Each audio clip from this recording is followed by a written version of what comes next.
నమస్కారం మోహన్ రెడ్డి గారు, మీరు ఏమనుకుంటున్నారు? అంబటి రాంబాబు గారు సేఫ్ గా ఉన్నారనుకుంటున్నారా? ఆయన పట్ల మీకు ఎలాంటి ఆందోళన ఉంది? ఈరోజు అంబటి రాంబాబు గారిని ఆయన ఎక్కువ ప్రెస్ మీట్లలో ఎక్కువ విమర్శించుంటాడు. ఏదో రకంగా ఆయనను అంతం చేయాలి, భౌతికంగా లేకుండా చేస్తే తప్ప లాభం లేదని ఒక ఆపర్చునిటీ కోసం ఎదురు చూస్తూ ఉన్నారు. ఈరోజు ఆయన క్లియర్గా చెప్తున్నాడు, నేను ఫ్లెక్సీ చించడానికి పోలేదు, తర్వాత నేను చంద్రబాబు నాయుడిని అనలేదు అని క్లియర్గా చెప్తా ఉన్నారు.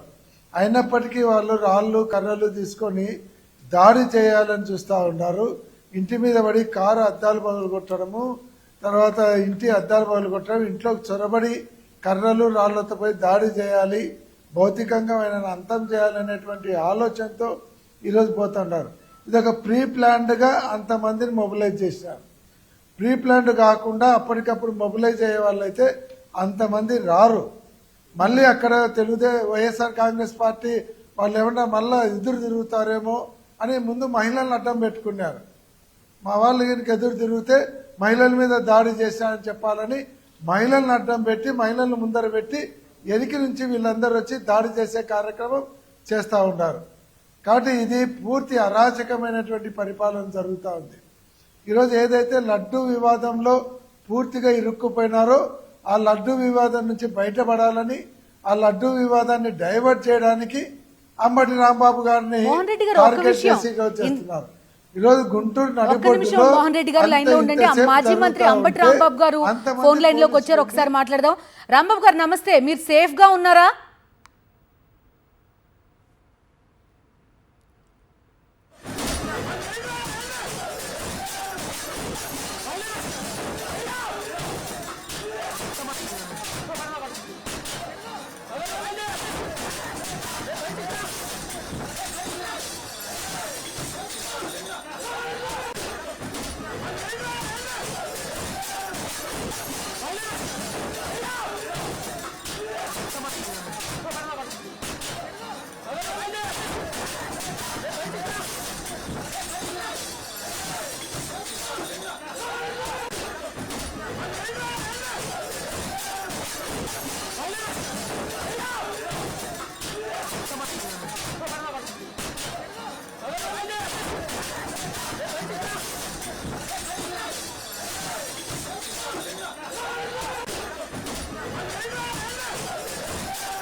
రైట్, మాజీ మంత్రి అంబటి రాంబాబు సేఫ్గానే ఉన్నట్టుగా తెలుస్తోంది. మరి కాసేపట్లో ఆయన కాంటాక్ట్ చేసే ప్రయత్నం చేద్దాం. ఆయన మాట్లాడలేని పరిస్థితిలో ఉన్నట్టుగా కూడా తెలుస్తోంది. ఎస్వి మోహన్ రెడ్డి గారు మనతో మాట్లాడుతున్నారు. మోహన్ రెడ్డి గారు, ఒక మహిళా ఎమ్మెల్యే మీడియా ముందుకు వచ్చి మైక్ల ముందు క్లియర్ కట్గా చెప్తున్నారు, ఆవిడ మేము దాడికి చేయడానికే వచ్చాము, ఎవరు చెప్పకుండా ఎవరి డైరెక్షను లేకుండా సొంతంగా ఒక ఎమ్మెల్యే నిర్ణయం తీసుకుని అంతమందిని మొబిలైజ్ చేసి దాడి చేయడం సాధ్యం అవుతుందా? ఇది నిర్ణయం కాదు, ఖచ్చితంగా లోకేష్ బాబు గారి డైరెక్షన్ ఏంటది. ఇది లోకేష్ బాబు గారు చంద్రబాబు నాయుడు గారి డైరెక్షన్లోనే చేస్తారు తప్ప ఒక మాజీ మంత్రి మీద దాడి చేయాలంటే ఒక ఎమ్మెల్యే సొంతంగా నిర్ణయం తీసుకొని దాడి చేసే కార్యక్రమం ఉండదు. ఎందుకంటే ఇది స్టేట్ వైడ్ ఇష్యూ. ఇది అంబటి రాంబాబు గారికి ఎమ్మెల్యేకి సంబంధించిన ఇష్యూ కాదు. ఒక రాష్ట్ర మాజీ మంత్రి మీద భౌతికంగా దాడి చేసి భౌతికంగా అంతమొందించాలని ఈ కార్యక్రమానికి రావడం అనేది ఇది తెలుగుదేశం పార్టీ కుట్రగా మేము ఖచ్చితంగా భావించాలి. ఎందుకంటే చాలా రాజకీయాలు చూసాము, ఒక ఎమ్మెల్యే ఆ నిర్ణయం తీసుకోలేరు. కానీ ఈరోజు అరాచక పాలన చేస్తూ బెదిరించుకోవాలి, వీళ్ళందరినీ భౌతికంగా దాడి చేసి భయపెట్టి వీళ్ళందరినీ కూడా ప్రెస్ ముందర కానీ విమర్శలు కానీ చేయకుండా చేయాలి అనేటువంటి ఆలోచనలతో పోతున్నారు. పోలీసులు చూస్తున్నాం అండి, వాళ్ళని ఆపే ప్రయత్నమే చేయట్లేదు. అసలు వాళ్ళకి భద్రతగా వచ్చారేమో అని అనుమానించేలాగా ఉంది వాళ్ళ వ్యవహార శైలి అంతా కూడా. వాళ్ళకు కూడా ఏమన్నా డైరెక్షన్స్ ఉన్నాయా క్లియర్ గా అనేది అనుమానం. పోలీసులు అక్కడ వ్యవహార శైలి చూస్తూ ఉంటే టీవీలో తెలుగుదేశం వాళ్ళ మీద ఎవరు దాడి చేయకుండా భద్రత కల్పిస్తున్నారు. నిజంగా అంత అద్దాలు పగలగొట్టి పూల కుండీలు వేస్తూ ఉంటే ఎందుకు? అసలు 3 గంటల నుంచి డ్రామా జరుగుతూ ఉంటే లాఠీ చార్జ్ ఎందుకు చేయడం లేదు? ఆ, చిన్న చిన్న దానికే కేసులు పెట్టి తీసుకొని వచ్చి బజార్లో తిప్పి కొట్టేవాళ్ళు ఇంత పెద్ద దాడి జరుగుతుంటే లాఠీ చార్జ్ చేసి ఎందుకు అంబటి రాంబాబు గారికి ప్రొటెక్షన్ ఇవ్వలేదు? కాబట్టి ముందే పోలీసులకు ఇన్స్ట్రక్షన్ వచ్చినాయి, మీరు ఉండండి, పక్కన ఉండండి, దాడి జరుగుతుంటే చూస్తూ ఉండండి. కాబట్టి ఇది క్లియర్ కట్గా ప్రీ ప్లాన్డ్గా పోలీసులను ముందే అక్కడ చూసేదానికేమో ఫుల్ ఎస్కార్ట్ పెట్టినట్టు ఉంటుంది, కానీ వాళ్ళు యాక్షన్ తీసుకోరు.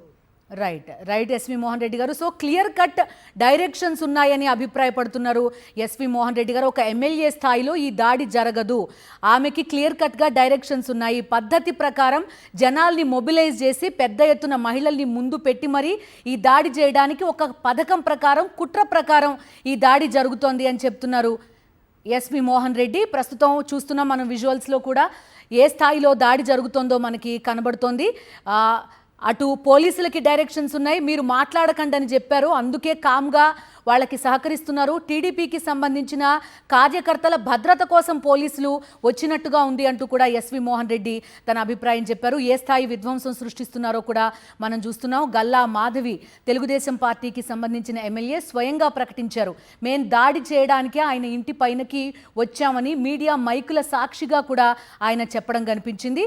కేవలం అంబటి రాంబాబు నివాసం పైన దాడి కోసమే 1500 నుంచి 2000 మంది కార్యకర్తల్ని ఉదయం నుంచి కూడా ఒక జన సమీకరణలాగా చేసి మరి ఆయన ఇంటిపైకి ఉసిగొల్పారు. వారంతా కూడా విచక్షణారహితంగా ఆయన ఇంటిపైన కనిపించిన వారిపైన దాడి చేయడం కనిపిస్తోంది.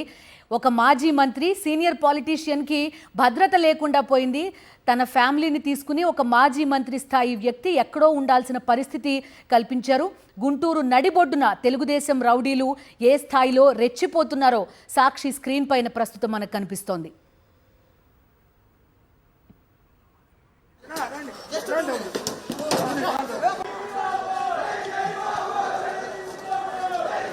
ఖచ్చితంగా దాడికి దిగబడ్డాము మేమందరం కూడా.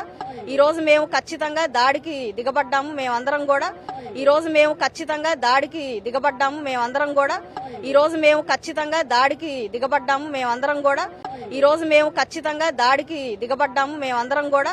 ఈ రోజు మేము ఖచ్చితంగా దాడికి దిగబడ్డాము మేమందరం కూడా. ఈ రోజు మేము ఖచ్చితంగా దాడికి దిగబడ్డాము మేమందరం కూడా.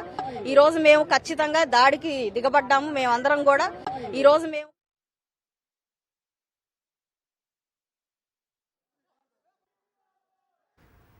మాజీ మంత్రి అంబటి రాంబాబు పైన జరిగిన హత్యాయత్నం ప్రస్తుతం మనం చూస్తున్నాం.